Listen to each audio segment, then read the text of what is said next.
Intro. In 2011, on a rain-gnawed street, at the far edge of a Midwestern town, a young couple thought they had found their beginning. They thought it would be ordinary. They thought it would be safe. Liam and Rachel wanted what so many want. They wanted a porch light that swung gently, in warm evenings, a backyard big enough for a dog and a crooked little staircase they could laugh about later. They signed the papers and carried their boxes into 17 Hollow Lane, a brick duplex with ivy crawling its corners, with walls that seemed tired but harmless, and with a small room at the back. The landlords called a storage cubby. It was affordable. It was practical. It was cheap. But cheap comes with attachments, and houses do not always shed their past. Some pasts wait with patience longer than the living, waiting for someone to open the wrong door. The first days looked like any beginning, boxes stacked in corners, mugs chipped from moving laughter spilling across narrow hallways. They promised to repaint the cubby to make it theirs, but the house did not care for promises. It cared for attention, and in the hours between rain and sleep, they both felt it, a stillness that pressed heavy into the air, a sense that the ceilings were breathing, a sense that the house itself was listening. This story is not about loud crashes or sudden screams. It is about dread that seeps bone-deep, dread that settles quietly in the lungs like dust. This story is about neighbors who smiled too smoothly and lied too easily. It is about texts written in their sleep. It is about evidence that should have been enough for authorities, but was not. This story does not leap at you. It waits, it uncoils like a whisper, sliding beneath a door, and once you hear it, you cannot unhear it. In those first nights, Liam and Rachel tried to tell themselves it was just settling noises, just an old house flexing its bones. But the silences grew heavier than sound. Every creak felt timed, every sigh of air deliberate.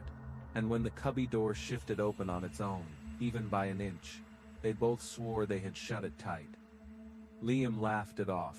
Rachel tried not to notice, but the air in that hallway grew colder. Each time the door opened, the walls seemed to lean in as though listening. The rain became a constant backdrop. But within the rain, other sounds lived, faint tapping, faint whispers, like breath caught in the cracks of the ceiling. Rachel woke one night to what she thought was laughter, soft, high-pitched, not cruel, but not belonging to anything living. When she asked Liam, he said it was in her dream, but his voice cracked when he said it. Cheap houses come with history, but some histories are not harmless, not wallpaper, not paint. Some histories are carved into foundations, into floorboards, into stains that cannot be scrubbed clean, and Hollow Lane carried such a history. Neighbors would one day admit there had been tenants before tenants who vanished. But when Liam and Rachel first moved in, no one said a word. No one warned them, because the house already had a rhythm. It was patient. It waited, and the first signs were subtle enough to dismiss. This story is about that patience, about how something can linger so quietly that you only realize too late that it has wrapped itself around you. The horror is not in loud moments. It is in the stillness between those moments. It is in the way Rachel began listening more carefully at night, in the way Liam found himself double-checking the locks, then triple-checking, as if locks could matter in a place where locks had never mattered. By the end of their first week, the couple had stopped mentioning the cubby in casual conversation. Yet both of them checked it whenever they passed it. Neither wanted to admit they feared it, but the silence around it had grown thick enough to taste. The neighbors smiled politely when asked about the property, but their eyes told another story. Earl, the landlord, brushed questions aside, as if swatting a fly, dismissing whispers about tenants before them, and insisting the house was perfectly fine. But the air itself said otherwise. Houses carry memory, seeps deeper than paint. Memory does not fade with a fresh coat. It waits, and in Hollow Lane, the memory was not abstract. It was breathing. It was watching. Rachel began to wake more often, not from dreams, but from the weight of silence pressing on her chest. Liam began to notice his phone buzzing with half-written texts, words typed as if by a hand that was not his. This is not campfire story. This is not local legend. It is something recorded. It is something documented. It is something remembered, and now you are listening to it. You are inside its memory, with them. The ceilings that breathed with faint rhythm, the walls that tapped softly, the cubby door that opened when no one touched it. All of it sits, waiting to be told. And once you hear it, it does not leave easily. If you love slow burn horror, if you want dread that lingers long after the story ends, stay with me tonight, because once this enters your thoughts, it will not let go. Keep your eyes open, because doors have already opened, and some of them are never meant to close. Chapter 1. The move-in. Liam drove the moving van through sheets of rain, the wipers dragging across the windshield, like tired metronome's boxes, shifted in the back, bumping against each other like teeth in a rattling jaw. Rachel sat beside him, clutching a paper coffee cup so tightly, the sleeve wrinkled against her palms. She forced a smile, and whispered, "This place has charm. Look at those windows." Her voice tried for hope, but it came out thin. Liam narrowed his eyes through the streaked glass. The duplex rose from the curb like an old soldier, bent but unbroken, its bricks damp and gnawed by moss. Ivy crawled up the side like veins beneath skin.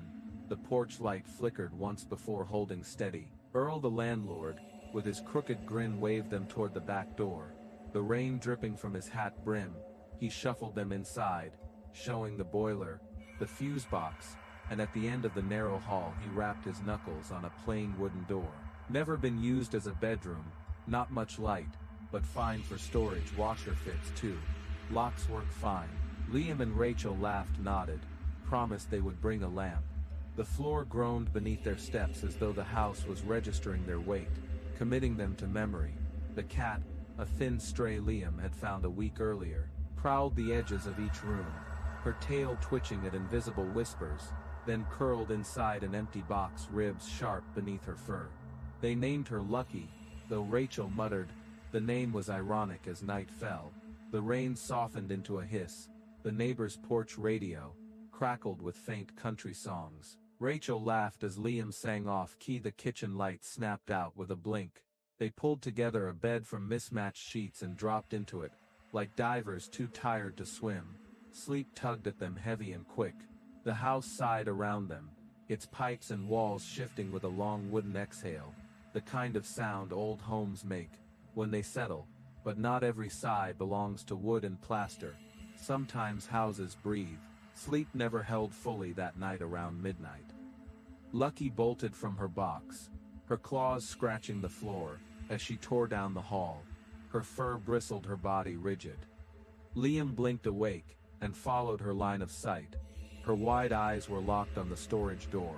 At the back of the hall, the knob tilted inward, not fully open, but not latched either. A thin black seam of shadow bled into the light from the hallway.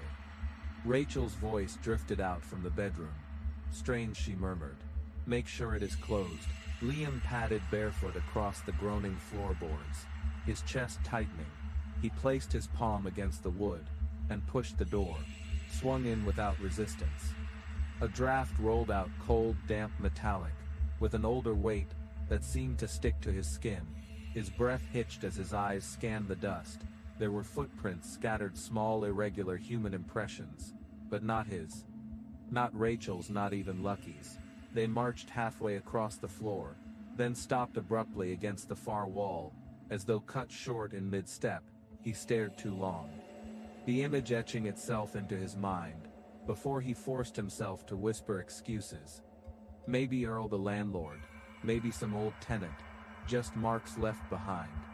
He shut the door, firmly clicked the lock, though Earl had already said it worked. He stood for a moment, hand resting on the knob, his pulse thudding against his ribs, whispering. It was nothing at all. When he returned, Rachel was half asleep, but she caught the tension in his face. She asked, "What did you see?" Liam shook his head. "Nothing, just dust," he whispered, but his voice trembled, and Lucky had not moved. She remained crouched, her tail puffed, her gaze still pinned to the door, and when he turned out the lamp, The house exhaled again, long and slow like it had been waiting for the chance. The following morning the rain had passed, but the house held on to its damp weight. The walls seemed to drink it in. Rachel made coffee, while Liam stood too long in the hallway, staring at the door. The lock sat flush, as if it had never been touched, but he swore he had heard it click in the night. The neighbors across the way waved politely from their porch, but their eyes lingered too long. Their smiles held too tight, as if they were performing relief, rather than offering it. Earl, the landlord, passed by with his cap tugged low. He ignored their questions about the room, dismissing concerns, with a quick shrug saying every old place has quirks. Liam wanted to believe him, but when he returned inside, Lucky was back at the hallway. Her ears flat, her body crouched. Rachel carried the lamp they had promised to bring into the cubby, but the bulb flickered violently, before dying, leaving the room darker than before.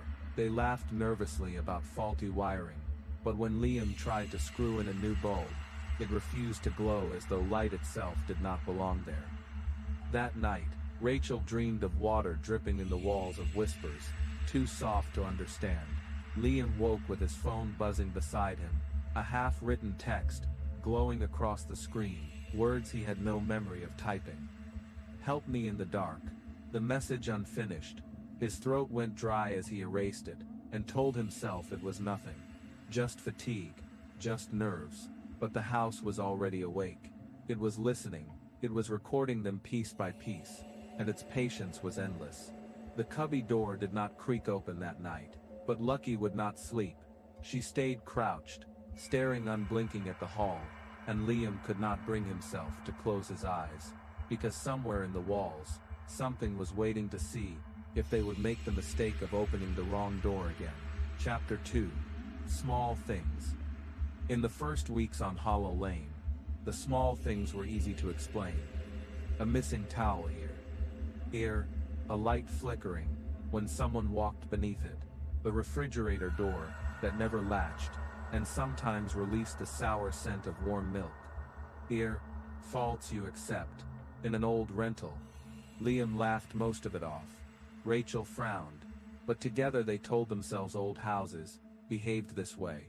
Old wood creaked, old wires buzzed, quirks forgivable, but small things collect, pile up until gravity pulls them into something heavier, sharper. One night, Rachel woke at 2, bedroom air sticky with rain. The hiss of water on glass, body stiff, eyes wide. A soft patient tapping came from the hallway, like a fingernail counting on a table. 1, 2, 3, 4. She lay counting the rhythm, pulse rising. Lucky the cat pressed against her feet, breathing too fast. She nudged Liam. He thumbed his phone. 2:04 a.m. Texted Earl about a loose board.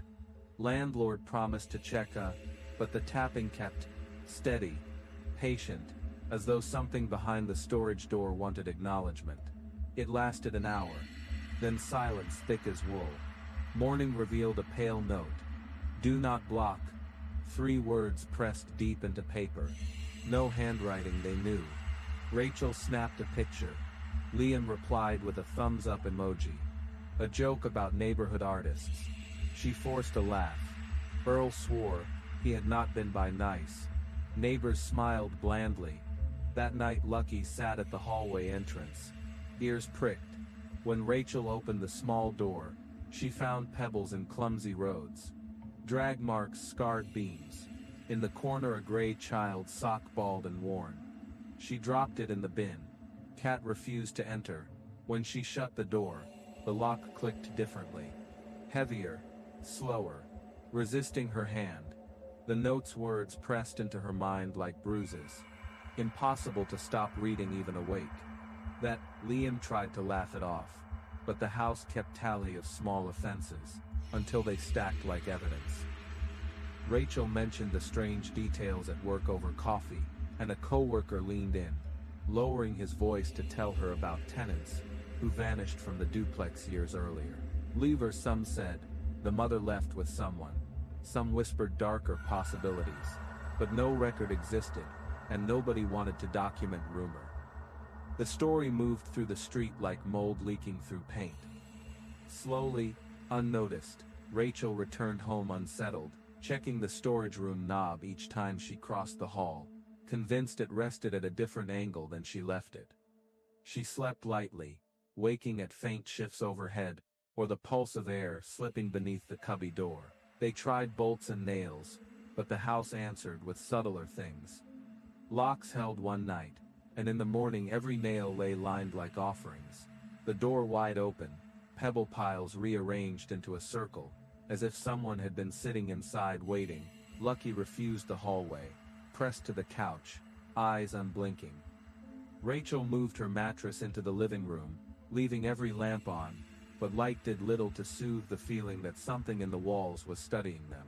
Liam promised they would move soon, counting ways to save. But moving takes money, and the house seemed to understand, waiting. They posted online. Friends suggested raccoons, old wiring, bad cameras, but one anonymous reply said, "Check the crawl space, check the vents, if you find a blanket, leave it." It read less like advice, and more like a map for what to do when the house watches. Rachel stood in the hallway, listening for patterns, each shift sharpening the tapping. The note, "Do not block," pressed into her mind like a bruise she could not ignore. Days blurred, and the house kept its patience like a hunter, with time on its side. Rachel's sleep shortened. The smallest noises woke her. Her hand instinctively traveled to the storage room knob, measuring its angle, even when she had not moved it. Lucky twitched in sleep, as if listening to signals under the floorboards, and once woke biting at empty air. Liam tried to keep reason intact, compiling lists of wiring, pests, squatters. He told Rachel each plausible theory, until for a moment, he almost believed them. But belief is thin, when a place keeps taking away certainty. The couple considered leaving often, but leaving required money and certainty, both scarce, and the house seemed to understand that weakness. One night the tapping returned in a longer, measured, unwavering sequence. It paused between counts, then resumed as though testing for the correct reply.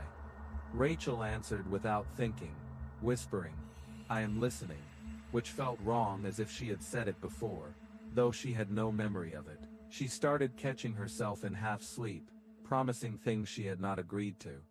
Liam recorded her once murmuring, "Yes, Jonah, I will keep it open."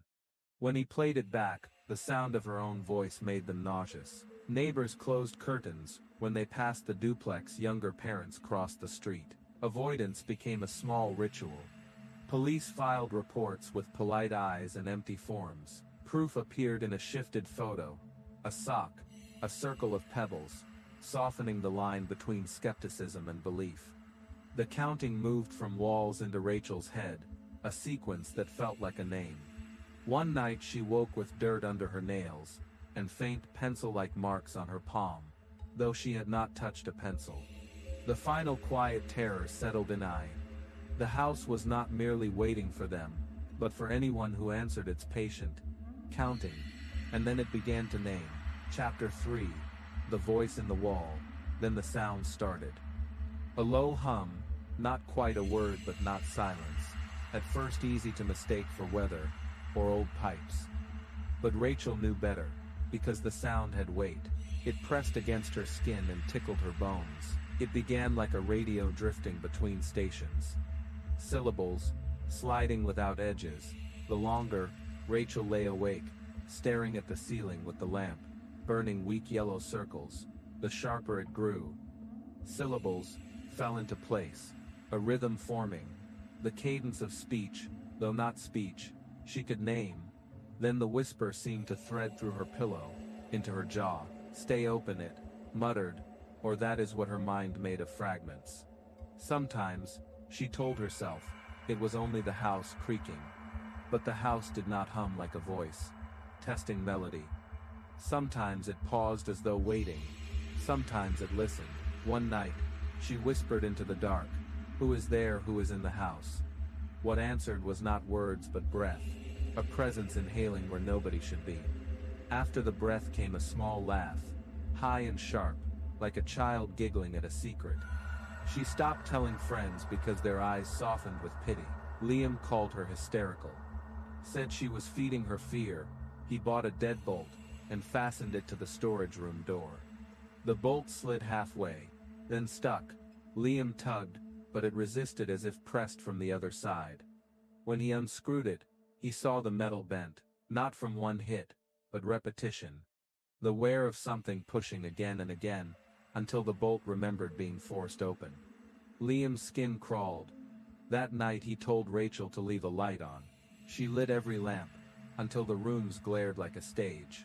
The cat crouched at her knees and purred too loud. But even through the brightness, Rachel heard it. Faint and steady. A voice threading the plaster, waiting without hurry. A week later, Liam came home with a camera not expensive, not professional, just a small digital unit, with night vision.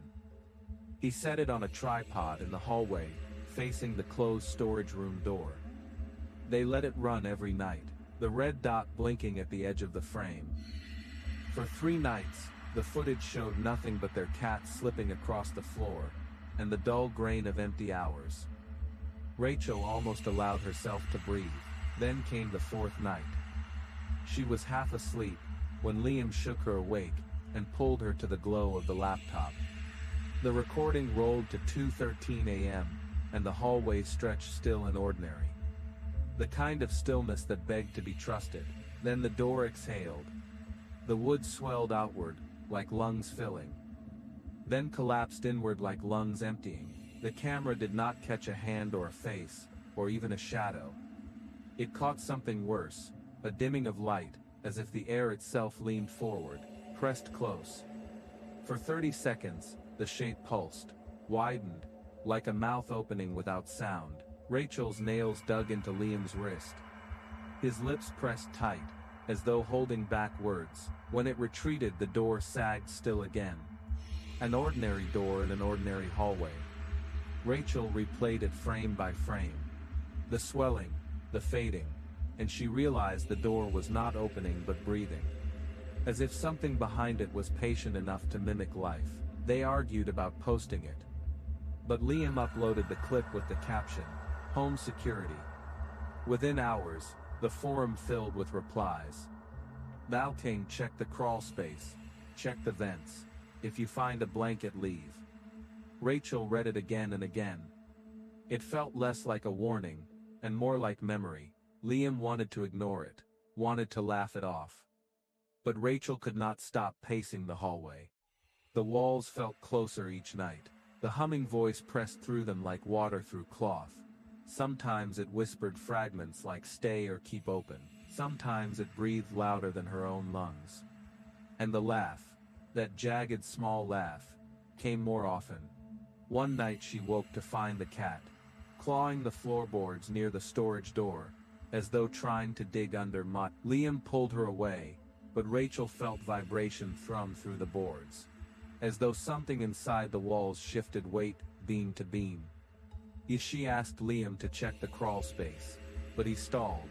He said it was old pipes. But his hands shook when he said it. He said it was old pipes, but his hands shook when he said it. Isem square tape.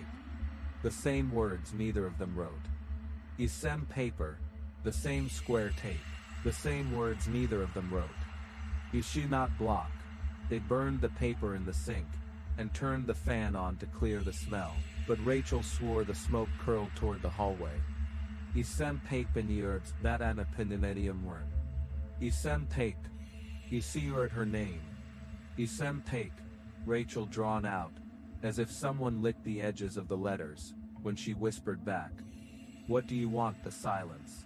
That answered was worse than words, because silence could mean listening. Silence could mean waiting. Silence could mean hunger. Liam shut the laptop, closed the browser, refused to read replies, but Rachel scrolled again. Isem tape, through strangers who mocked them, and the one who warned them. She whispered to herself with certainty.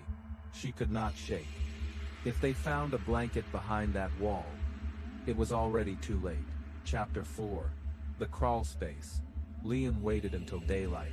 He told Rachel he could not stand another night of the humming voice, without knowing what was behind the wall. He said it might be a raccoon, or a squirrel, or maybe a wiring issue. But his eyes betrayed the truth. He feared it was worse. Something natural, but cruel. Or worse still, something natural, but cruel. Or worse still, something unnatural. Rachel sat at the table clutching her coffee, as if the steam could shield her. But she did not argue, because she was afraid too. Liam carried a screwdriver into the storage room. The cat hissed the instant the door opened, and bolted under the couch. His hand shook as he unscrewed the vent cover, each screw clinking to the floor louder than it should. When he pulled the grate away, a gust of damp air rushed out like breath from a throat. He lifted the flashlight and shined it inside. The beam cut through a crawl space, barely wider than his shoulders. Dust swirled like tiny insects. The smell of wet cloth stung his nose. He lowered himself and pushed forward on his stomach. His shirt snagged on nails. His elbows scraped, his knees grinding against grit and splinters. Every inch felt like crawling into the throat of something waiting to swallow. Rachel whispered his name from the doorway, but Liam pressed deeper. 5 feet in, he froze. The flashlight trembled on a shape. A folded blanket, gray and stiff with age, as if soaked and dried too many times.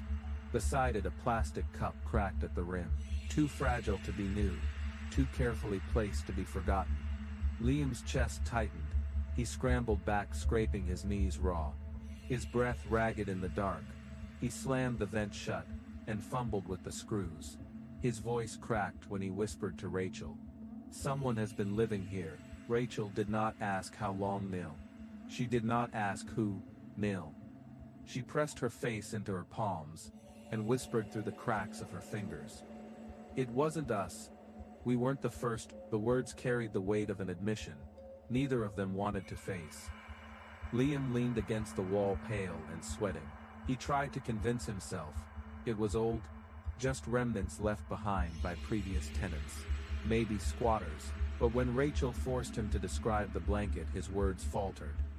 The blanket was not just old, it was positioned, folded the way a child folds something when trying to be neat. The cup was not thrown aside, it was waiting. Liam did not tell Rachel, but he had noticed something else, tiny scratches in the grit that formed into shallow lines. The marks of something dragged again and again in a restless loop. That evening the house seemed to lean against them, heavier than before. The walls muffled their movements. The floor sighed at every step. The cat refused to go near the storage room.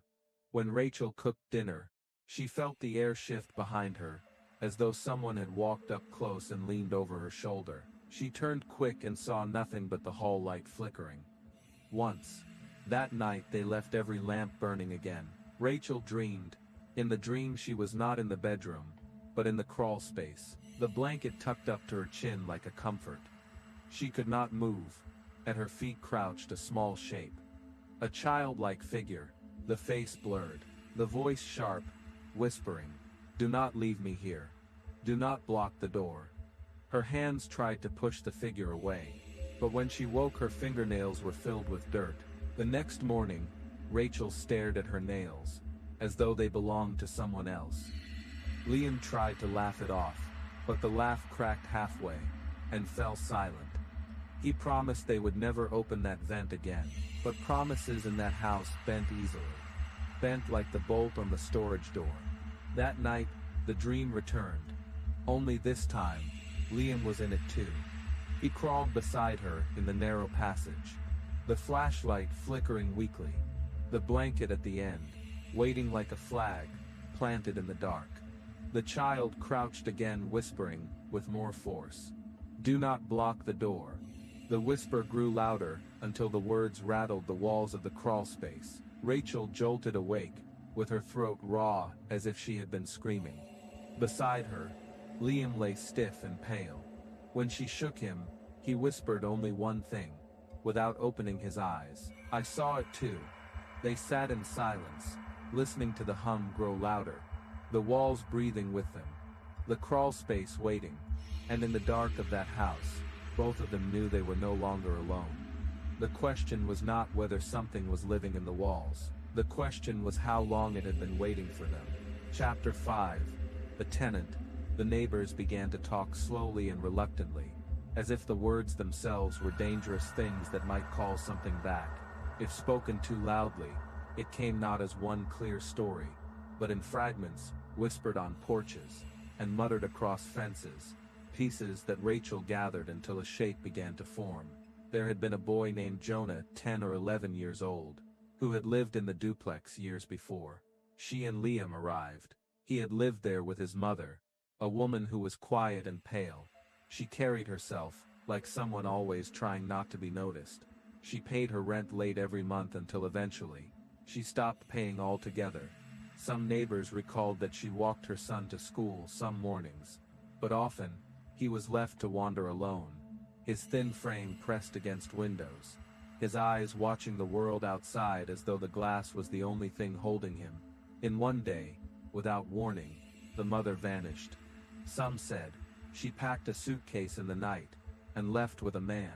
Others said, she simply disappeared without choice, leaving nothing behind but unanswered rent. The truth was no one knew, and no one asked too hard, because the boy Jonah was never seen again, and the silence of his absence became part of the street's memory. The neighbors rarely spoke of it, because forgetting was easier than wondering. Earl, the landlord, insisted the unit had been empty for years before Liam, and Rachel moved in his words, repeated too often as though rehearsed. When Rachel asked if police had ever searched, his eyes twitched, and he snapped. Place was cleaned, top to bottom. Don't you go making ghost stories, that's bad for business. He smiled when he said it, but the smile was too quick, too forced, as though hiding something deeper. The neighbors looked away, when she pressed their silence, spoke louder than their words. Jonah had been there once, and now he was gone, but gone did not always mean free. Liam carried the weight of the rumors in silence, but something gnawed at him, until one evening, curiosity drove him to the basement, where the boiler sat in its rusted cage of pipes. While checking the valves, he noticed something crammed deep in the shadows behind it. After struggling to pull it free, he found a notebook, its cover swollen with water, its spine warped the smell of mildew, rolled out thick and sour, but his hands would not let go. He opened it cautiously. The pages were yellowed and soft with moisture. Drawings, scrawled in pencil, filled the sheets, crude stick figures, lines pressed too hard into the paper, as if carved rather than written. There were boxes. There were shapes of doors, but one page made Liam's chest tighten. A stick figure drawn inside a square trapped and small above it. Written in uneven childish letters, were the words, "Stay in the room." The words seemed to pulse as though alive, as though they had been pressed into the page with desperation, to last forever. His throat tightened, as he stared, and the basement seemed to grow colder around him. The drawings blurred, but the command remained steady in his head. Stay in the room. Stay in the room. His fingers trembled as he shut the notebook, quickly, forcing it back into the shadows behind the boiler. His breath came shallow, his mind racing. When Rachel called from upstairs, he forced calm into his voice, muttering something about pipes, but his words shook, his jaw clenched and his shoulders rigid. She watched him carefully. When he returned, pale and distracted, but he avoided her gaze that night. The air in the duplex pressed heavy against them. Silence seeped through the walls like water, filling a space. The cat paced, restless, its gaze fixed toward the hallway. Rachel lay awake, listening to every creak, every shift in the wood, feeling as though unseen eyes were fixed upon her, waiting. Rachel's nights became heavier. After that discovery, though, Liam refused to speak of what he had found. She sensed it pressed against him, like a shadow. She dreamed of the boy Jonah, without ever having seen his face. Dreamed of him, crouched in corners with wide eyes, whispering words she could not fully hear, but always waking, with the phrase burned in her mind. Stay in the room. Her hands bore faint marks in the mornings, like she had been gripping a pencil too tightly. Though she had not touched one, dirt clung beneath her nails. Though she had not left the bed, The duplex was seeping into her, as if memory itself could infest. She questioned Earl again, pressing harder this time, but his smile turned brittle, and his words short. He warned her against stirring up nonsense. The neighbors avoided her eyes and changed subjects quickly. It was easier for them to bury Jonah in silence than to accept what lingered in the walls. Rachel began to whisper into the dark at night, testing the silence, but sometimes silence was not silence at all. Sometimes it felt like something crouched just beyond the wall, listening, not hostile, but patient, waiting for her to acknowledge it, waiting for her to obey. She began to wonder whether Jonah had ever left, or if the house itself had claimed him. The word tenant shifted in her mind, no longer meaning a renter, but a soul held captive. Pressed into the foundations, she tried to tell herself it was fear and exhaustion, but deep down, she felt it was truth. Liam kept his distance from the subject, but she caught him watching the hallway at night, his shoulders tense, his lips pressed thin as if expecting movement. Jonah's story was not finished, it was only waiting for someone to continue it, someone to follow the words written by a child, in desperate hand, someone to stay in the room. Chapter 6. The locks don't hold. They tried to secure the room. They had seen enough to know something was moving, where it should not move. Something was shifting in spaces, where air alone should live. So Liam brought home heavy locks, deadbolts and chains. He fixed them with his own hands, forcing metal into wood, until his knuckles bled. Rachel hammered nails across the door frame, each strike loud enough to rattle the glass in the windows, as though announcing war against the unseen. They did not speak while they worked. Sweat dampened their clothes, and every thud of hammer, every turn of screwdriver was a plea. Let this hold. Let this keep whatever waits at bay. When it was finished, the door was scarred with steel and iron, like a barricade fit for battle. The hallway beyond felt quieter, almost resentful. Rachel dared to breathe easier. She dared to believe that maybe the worst had passed that night. For the first time in weeks, the house did not whisper. No floor boards groaned. No shadows pressed too close. The lamps hummed steady. She lay in the living room, with the cat curled against her chest. Liam, on the chair close by the silence, was heavy, but it was silence all the same, and silence felt like mercy. Rachel drifted into sleep, her dreams restless, but without terror. When the morning came, her first thought was relief, but it shattered when she saw the nails. Every one of them scattered neatly across the floor, lined in rows, as though placed by careful small hands. The deadbolt undone, the chains fallen slack, the door wide open, not splintered, not forced, simply open inside the room. The piles of pebbles had been moved, arranged into a perfect circle, as if someone or something had been sitting inside the circle waiting for them to notice. The air smelled faintly of earth, cold and damp. The cat hissed its back, arched, and refused to step closer. Rachel felt her throat tighten. This was not broken locks. This was invitation. The cat would not go near the hallway after that. Its fur stood on end, and it slinked low to the ground. Ears pressed flat, eyes wide and fixed on the open space, as though it saw something crouched, where human eyes could not. Rachel tried coaxing it with gentle words, but the animal hissed and bolted claws, scraping wood, as it fled to the farthest corner of the living room. Rachel's chest knotted because animals do not lie. They do not imagine what is not there. If the cat refused, then the danger was real. Liam dragged the door shut again, and for the first time, his hands shook as he tried to fix the locks back into place. But the screws slipped the metal, bent the door no longer fit. Quite right. Rachel watched helpless, as his face drained pale, the effort pointless, because the house had made its answer clear. Locks did not matter, nails did not matter. It was not a question of breaking in. It was a question of being allowed inside. Liam cursed under his breath. He promised they would move soon. He begged Rachel to hold out just a little longer. He spoke of saving money, of finding another place. He clung to promises as though words could push back the dark. But Rachel felt it deep. The house knew their situation. The house waited with patience like a predator. With time on its side, that night Rachel refused to go upstairs. She dragged blankets into the living room, and sat under the lamps, all blazing their glow, staining the walls, yellow, but the light brought no comfort. Shadows still stretched in the corners, bending, as though watching. Liam fell asleep in the chair, exhaustion pulling him under. Rachel sat upright, her eyes dry from refusing to blink. The cat curled tight at her feet, still trembling, her ears strained, listening for creaks, for whispers, for any sign that the circle had opened. And something stepped free. Rachel began to lose her grip on time. Nights bled into mornings, and mornings into nights. The lamps burned until bulbs dimmed and popped, leaving corners darker than before.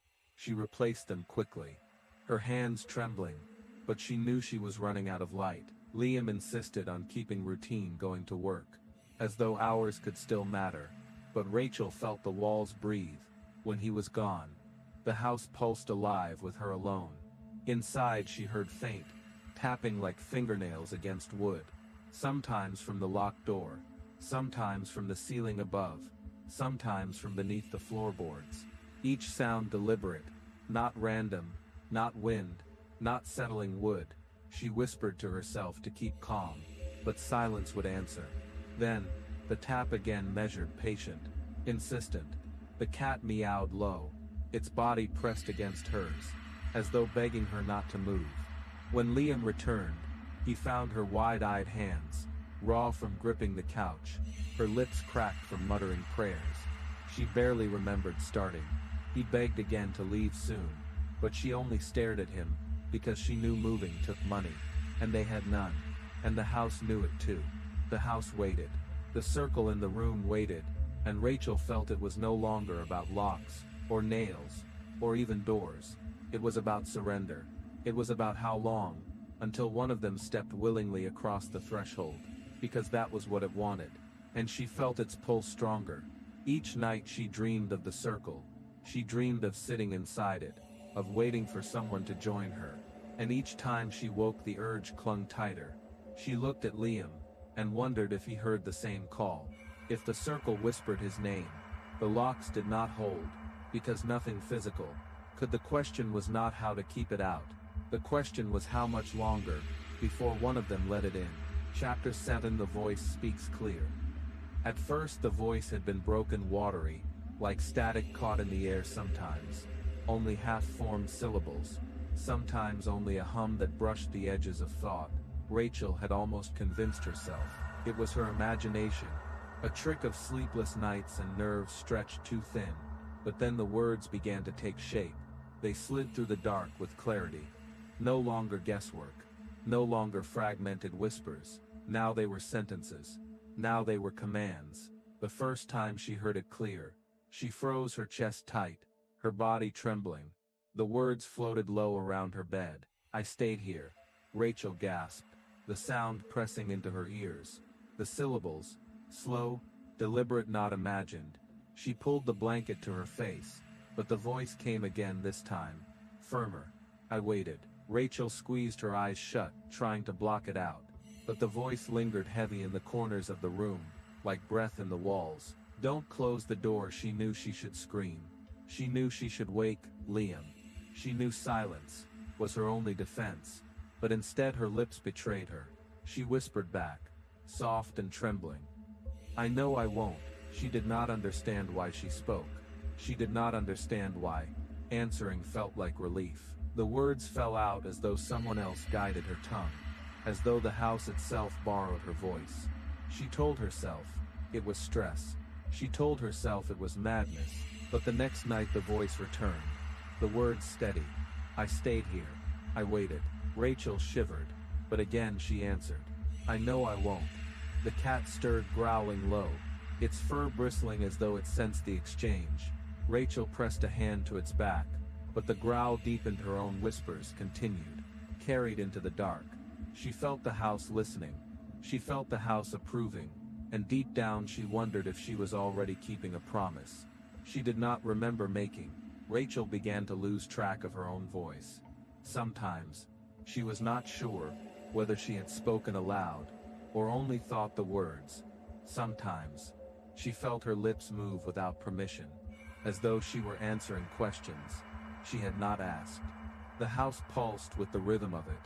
The voice never shouted, it never rushed, it simply waited, patient, relentless, repeating what it wanted. Don't close the door. I stayed here. I waited.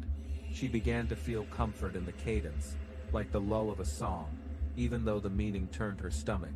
Liam noticed her exhaustion. He noticed the way her eyes wandered, as though she was listening to something far away. When he asked what she was hearing, Rachel would shake her head, deny it, insist it was nothing. But one night he woke to the sound of her, whispering in her sleep. He reached for his phone. He pressed record and listened. Her voice soft and steady. Yes, Jonah. I'll keep it open. I promise. The recording chilled him. He did not wake her. He only lay still, heart pounding until morning. When the sun rose, he pressed play again. The sound worse in daylight. Rachel's own voice played back. Steady, calm. Yes, Jonah. I'll keep it open. I promise. Rachel stared at the phone screen. Pale lips, trembling, her chest rising quick with panic. She stumbled to the sink, her hands gripping porcelain before her stomach turned. She vomited, until bile burned her throat. Liam tried to hold her hair back, his face pale, his own hands shaking. He whispered her name again and again, but she did not answer, her mind already racing with the name. Jonah, the boy. The neighbors had whispered about the child, who had lived here, who had never left. She realized the voice was no longer broken. The voice was no longer guessing how to reach her. It had a name, it had memory, and it had chosen her. Rachel could not escape the name once she heard it. Her lips shaped it. When she was awake, her tongue rolled it. When she was half asleep. Jonah. It was always Jonah. She did not know the boy. She had never seen his face. Yet she felt his presence more than her own shadow. She felt him behind the walls. She felt him in the circle upstairs. She felt him sitting at the edge of her bed, waiting. The house no longer whispered in fragments. It spoke with certainty, and Rachel no longer resisted. Answering was easier than silence. Promising was easier than denial. Liam begged her to fight it. He begged her to leave the house, but Rachel felt it was too late. She had already agreed to something she did not understand. She saw herself walking to the door, in dreams. She saw herself opening it wide. She saw the circle glowing, faint in the dark, and a small shape crouched inside, whispering. Thank you, Rachel. Woke with dirt beneath her nails, her throat raw as though she had been speaking for hours. Liam tried again, to reason with her, but his voice sounded thin, compared to the one that owned the house, compared to the one that owned her. She looked at him and wondered if he could hear it too. If the voice would call his name next, but it was always hers, the whispers curling soft around her ear, like breath, hot and close. Do not close the door. Do not forget. I waited. Rachel pressed her hands to her face, shaking because she knew the voice was not leaving. The house had decided, and worse, she realized with terror, blooming in her chest, that a part of her did not want it to. Chapter 8. The Evidence. Desperation pushed Liam past pride. He called the police late afternoon, when the air pressed heavy, and the house seemed to hold its breath. 2 officers arrived, their car lights flashing briefly against the ivy-stained brick. They walked inside, polite, professional, but detached, their eyes scanning as if they already knew what they would find, and more importantly, what they would not. They noted the scratches along the floorboards near the storage room, long thin lines that curved strangely. They crouched and touched the grooves, but only scribbled something into a notebook. They glanced at the crawl space, sniffed the air that reeked faintly of damp cloth and iron. They leaned into the opening with their flashlights, but pulled back quickly, as if they had no interest in crawling. Further, they looked at the piles of small stones arranged in neat, unsettling circles on the floor. Their expressions flat, their pens moving in quick strokes. Then the report was closed. The book snapped shut. One officer told them, They would file it and follow up later. Another avoided their eyes entirely, as though silence was safer than honesty. They turned to leave no urgency, no alarm. Rachel stepped forward, clutching her hands together. Her voice rising, pleading, "Please, you have to look closer. This house is wrong." But they only shook their heads. One officer muttered, as he stepped off the porch, his voice quiet, not meant for them to hear. "Place has a history, best not to stir it up." Rachel froze, the words cut sharper than any official dismissal. Liam demanded to know what he meant, but the cruiser was already pulling away, the sound of its engine fading into the dusk. Rachel stared at the street, long after they left, as though waiting for them to come back. But Liam knew they never would. He shut the door with trembling fingers, and for the first time realized the house wanted them alone. That night, the silence pressed harder than usual. The lamps hummed, the air in the house carried a strange static charge, as though waiting. Liam sat on the couch, scrolling his phone, desperate for distraction, when the device buzzed with a sudden notification. His breath caught. Dozens of unread texts filled the screen, each one written in his notes, app unsent yet complete fragments, as if someone had typed them while holding the phone and shaking hands. But Liam had not written a word. He opened the first. "I see him in the hallway." The letters glowed against the glass. His throat tightened. He opened the next. "He wants me to lie down." Then another. "He says I never left." The words chilled him, his pulse hammering, his vision blurring, as he scrolled through dozens more, each one stranger than the last. "I can hear him breathing. I am not supposed to close my eyes. I stayed where he told me." Liam dropped the phone, as though it burned, the device hitting the carpet with a dull thud. Rachel bent quickly, picking it up, her eyes scanning the screen, her face paling as she whispered, "You did not write these, did you?" Liam shook his head, too stunned to speak. Rachel's voice cracked. "Then who did she?" Turned to the hallway, the storage room door ajar, the shadows thicker than they should be, the air cooler as though breath seeped from the gap. Liam grabbed the phone again, desperate for proof. The newest line appeared before his eyes, the letters forming slowly one by one, as though typed by invisible fingers. "He knows you are watching." Liam's grip slipped, his hands wet with sweat. He slammed the phone shut, his chest heaving. The silence after was worse than the sound, because silence in the house was never empty. Silence meant it was listening. Silence meant it was close. The night stretched heavy. After the messages, neither of them dared to sleep.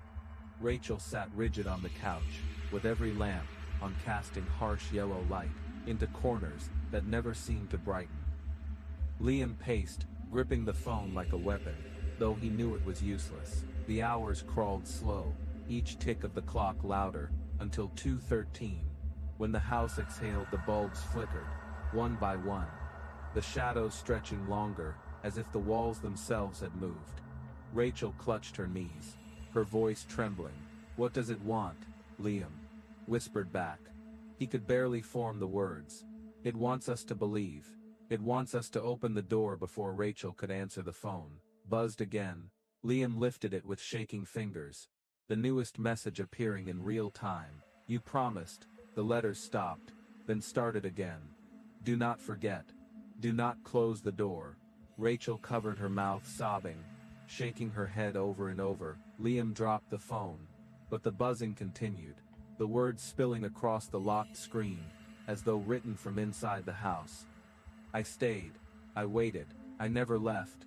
And then the screen froze, the room humming with a low vibration that made the lamps rattle. The cat hissed, backing into a corner, its fur raised. Rachel whispered through her tears, "It is Jonah. It has always been Jonah." Liam looked toward the storage room door, the knob trembling faintly, as though something pressed against it from the other side.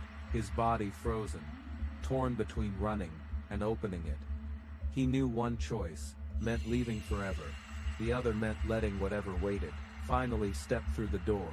The silence returned, broken only by Rachel's choked sobs and the faint sound of the knob clicking, as if a promise had already been made. Chapter 9. The night of the waiting.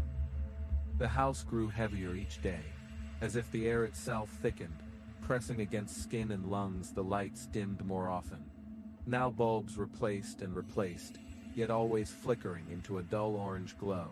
Rachel began to notice the knocking, first faint taps from the storage room, then harder, more deliberate thuds that spread from the bedroom walls, the bathroom tiles, the ceiling overhead, until it felt like the house itself had veins and joints and something inside was crawling through them, each sound sharp enough to rattle her bones at night. She pressed her hands against her ears, whispering, "Stop, stop," but it never did. The sound was constant, always moving, shifting from one place to another, like it was searching. Liam tried to reason, tried to explain, faulty pipes, weak wiring, but his voice faltered. When the knocks grew louder, in patterns like someone spelling words against the walls, he stopped trying to fix the house, and instead watched Rachel, her face pale, her eyes ringed with sleepless nights.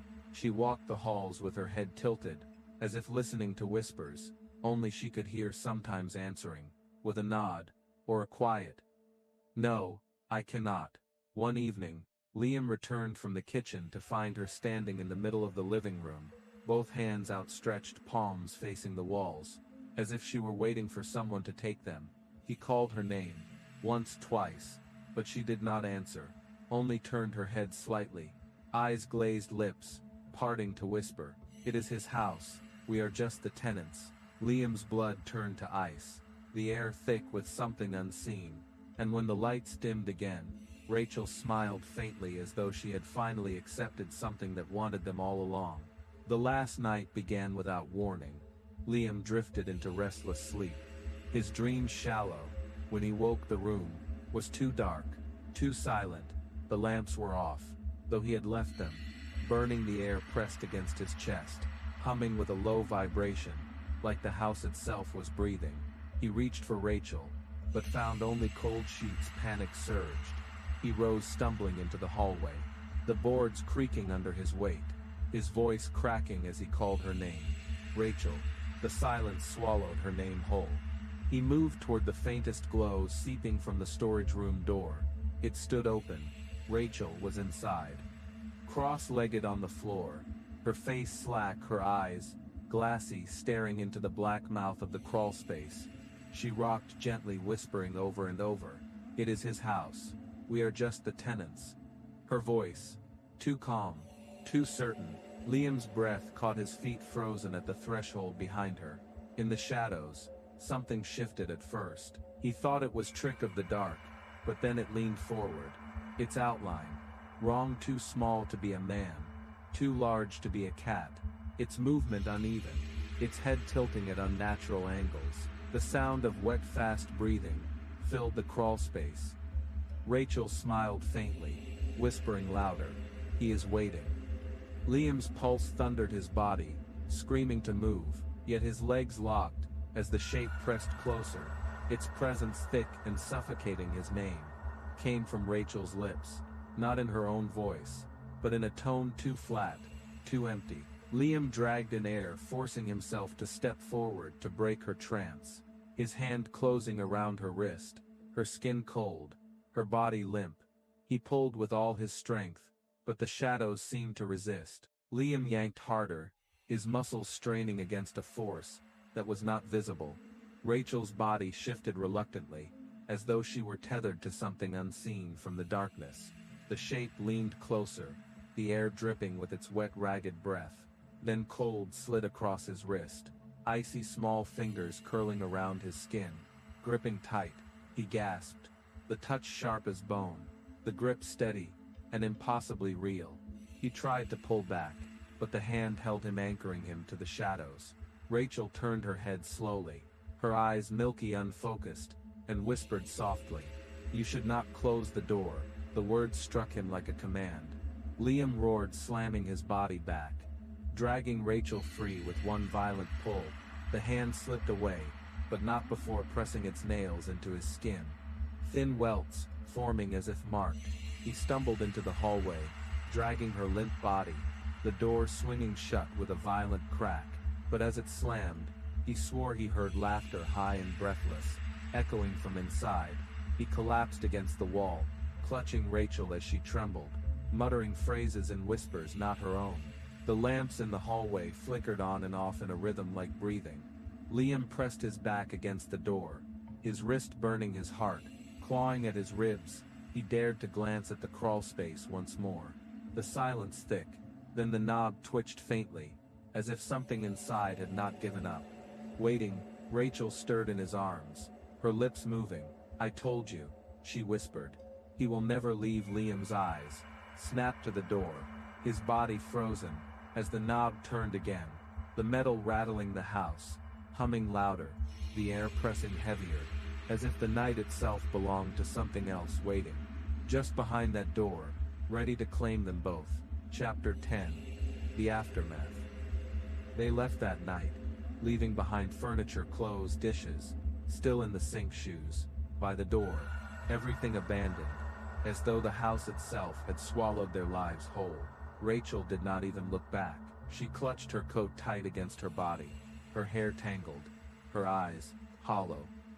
Liam drove without speaking, the headlights cutting through the black stretch of road, as though they were escaping something that could not be outrun. Their hearts beat louder than the engine, each second heavy with the thought that the thing inside might follow even now. Earl kept their deposit without hesitation, his voice flat when he said the unit was available.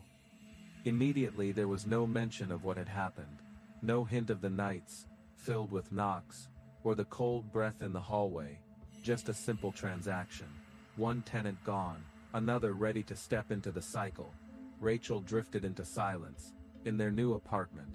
Though silence did not mean peace. Her body trembled, even when she was still. She began walking in the middle of the night, her feet dragging her to closets. Doors cracked open, her lips whispering over and over, "Do not block it. Keep it open." Liam would pull her back gently, whispering her name, but she would only stare at him with eyes wide and empty, before slipping back into uneasy sleep. He told himself, it was trauma, exhaustion, shadows of the mind. But deep down, he knew it was more. The memory of that hand on his wrist, burning, still marked him every time the lights flickered, every time a floorboard creaked. His chest tightened, as though the house had stretched its reach beyond its walls, and now lived inside them.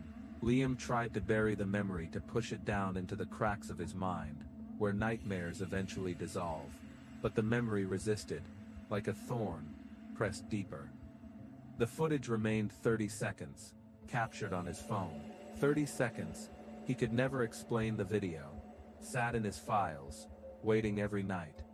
He promised himself he would delete it, but every night curiosity, or dread, forced him to press play again and again. The door breathing, the wood flexing, as though lungs swelled behind it, the surface rising and falling in a rhythm. Steady, too steady to be random. His throat always dried, as the seconds ticked past. He told himself, it was a glitch, interference from the cheap camera light tricks, mixed with static. Yet each time when the video reached its end, his breath caught in the same place. The last frame, the moment when the screen froze just long enough for shapes to form. Shapes that should not exist in shadow. A face pressing through black, its mouth stretched into half a smile, its eyes empty but alive. His heart thundered every time he swore. He saw it clearer. Each replay, sharpening the grin. Each viewing, convincing him it was not accident, not illusion, not something fading, but something trying to be seen. Rachel refused to watch. She would scream when he tried to show her. Her hands pressed against her ears, her body shaking.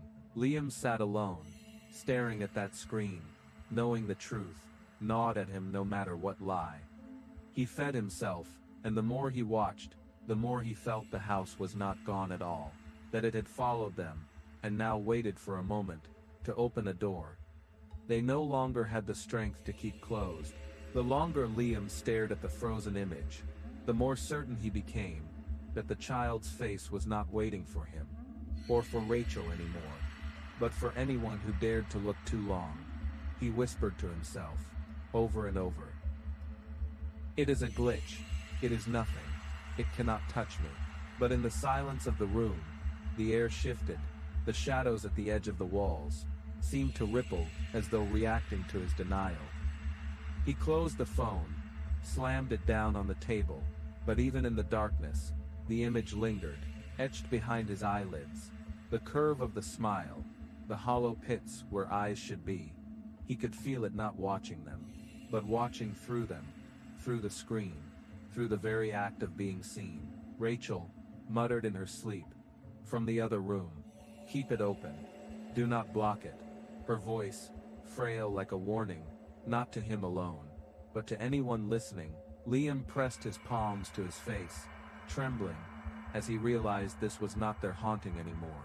It was a haunting that spread through sight, through memory, through stories, told aloud. The boy, the tenant, the waiting thing, no longer bound to walls or crawl spaces, but carried like a seed into the minds of those who dared to hear the story. And he swore, as the air in the apartment thickened, and the lights flickered again, that this was not the end at all, but the beginning. For someone else, the child's face lingering unseen, behind another screen, another doorway, another home, waiting, patient, silent, certain, for the next tenant to arrive. That was the house that waited, a true horror story of the Forgotten Tenant. A story that begins, like so many others, with a couple seeking peace. A couple believing they were only moving into brick and wood and plaster walls, and instead finding themselves tangled in something that had been waiting for them all along. Liam and Rachel entered that duplex, carrying boxes and hope, but they did not know they were carrying more than possessions. They were carrying the role of the next occupants, in a cycle that had been written before they were ever born. A boy named Jonah once lived there with his mother, but his story was erased from the records, only fragments whispered by neighbors, who spoke too late, and too quietly. He vanished. His mother vanished too, and all that remained was a memory pressed into the crawl spaces, pressed into the air, that no renovation, no new coat of paint, could cover. Some tenants never leave their names off the lease, because their names are carved, instead, into the walls, into the stains, into the silence between taps on the door. And that silence became the soundtrack of Rachel's nights, became the whispers that spoke to her when the house should have been sleeping, became the laughter that did not belong to anyone living. The true horror is not just what happened in that house. It is that the house remembered. It carried the boy forward, waiting for the next voice, the next set of footsteps, the next locked door that would never hold against it. House, remember more than we want them to. And this one never wanted to be empty. Liam tried to bury the memory, but the footage remained. 30 seconds of the door, breathing, a simple clip that grew heavier with every replay. The more he stared, the more he believed the boy had not vanished at all. The boy was still waiting, his face half formed in the last frame of the video. Rachel whispered in her sleep, "Keep it open. Do not block it."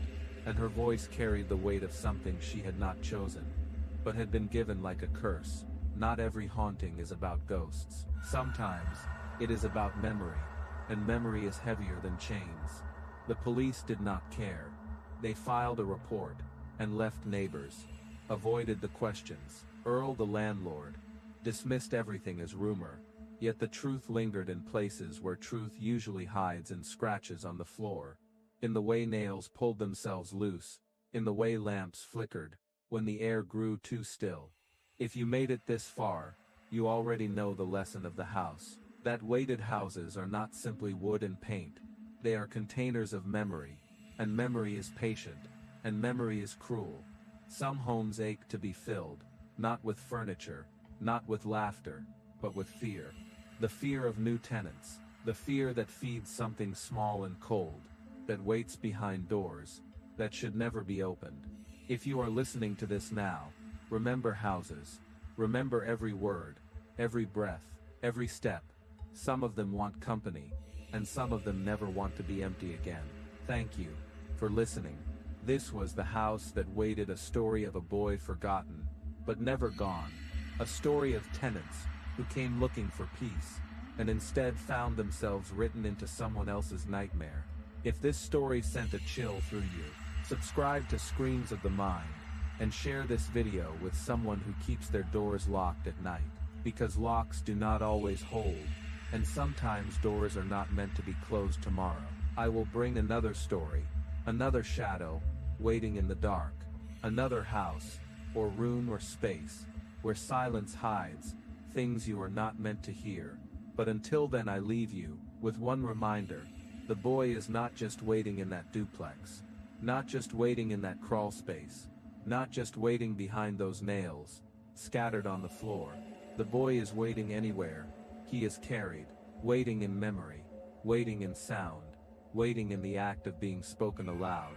When you replay this story, when you picture the breathing door, when you remember the half smile, in the last frame, you are keeping him alive. And he is patient, and he is listening. So tonight, when you move through your home, check the hallway, listen to the silence, notice the closets that stand cracked open, and do not block the door, because some doors are meant to stay open, and some tenants never leave.